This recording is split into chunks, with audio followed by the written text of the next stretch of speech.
In Road to Vostok, there's one loot container that is the best in the game, but most people don't actually understand how it works. Today we're breaking down the special crates, where to find them, what they actually spawn, and whether they're worth risking your neck for. By the end of the video, you're gonna know exactly how these crates work under the hood based on the actual game files, so you can decide if they're worth looting or skipping entirely.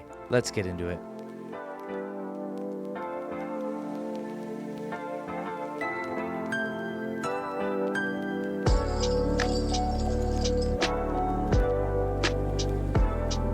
Special crates are large military-style containers with a 104-slot inventory size. These are designed to hold high-value gear, especially combat-focused items like weapons, armor, and attachments. These crates pull from a military-focused loot pool, which means you're typically finding weapons, armor and armor plates, weapon attachments, tactical gear like rigs and backpacks, medical supplies, and electronics and explosives. Compared to standard containers, special crates are much more likely to give you gear that directly improves your combat effectiveness. So, naturally, these are one of the best containers that you can find in a raid.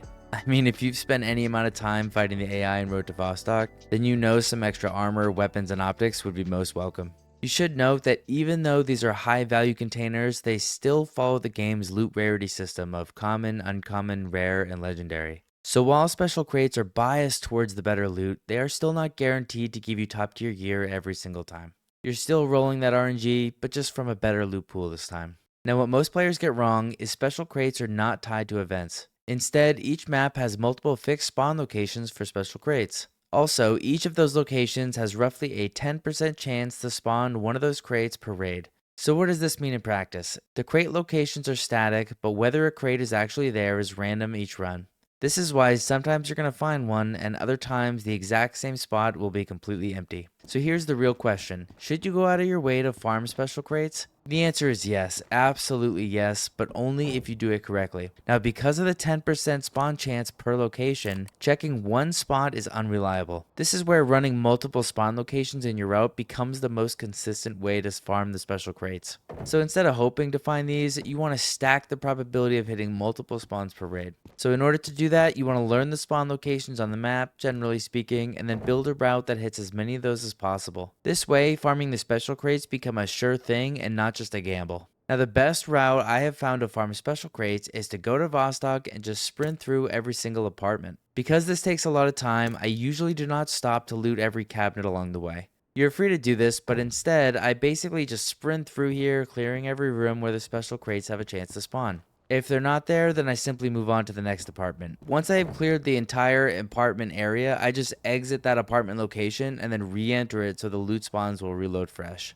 Now you may be wondering how you deal with the AI while you're there because this is a permadeath zone. Honestly, these AI are very noisy. They talk a lot and they're easy to spot because of that. In my experience, I have found that these AI don't tend to secretly hide inside of the corners of houses like the bandits over at the school or on the village. Just keep your guard up and go for those headshots always. Also remember that during the night, the AI's visibility is significantly reduced. You can use their limited visibility to your advantage to take them out from a distance. Just know that once you turn your flashlight on, their visibility and ability to spot you returns to normal. Anyways, I found that the amount of weapons, ammo, and armor that you can find by doing this route will keep you going on these special crate runs for a very long time. And if your character is running out of energy, hunger, or thirst, just start searching a few cabinets and you'll find stuff to replenish those. Now, why am I searching the apartments like this? Take a look at this map here. Every pinpoint you see on this map is a potential special crate spawn in the apartment area. You'll notice there are dozens and dozens of them. Also note that there's a few that can spawn in these sections over here, so make sure you're running away from the apartments in order to check these. If you've been here before, you'll know these are multiple floors, so make sure you're checking every single apartment as you clear this area. What I like to do is start by looting the exterior apartments and then working my way towards the middle. By doing it this way, I'm limiting my exposure to the AI. And that is everything you need to know about special crates in Road to Vostok. If this guide helped you, make sure you smash the like button. It really helps push the video further and reach more people. And if you'd like to see more guides like this, where I break down the mechanics so you can actually survive and progress in Road to Vostok, make sure you're subscribed to the channel. Let me know in the comments what guides you'd like me to do next. Right now, I'm thinking about doing a deep dive into fighting the different types of AI. And as always, guys, thanks for watching. I'm Ghost, and I'll see you in the next raid.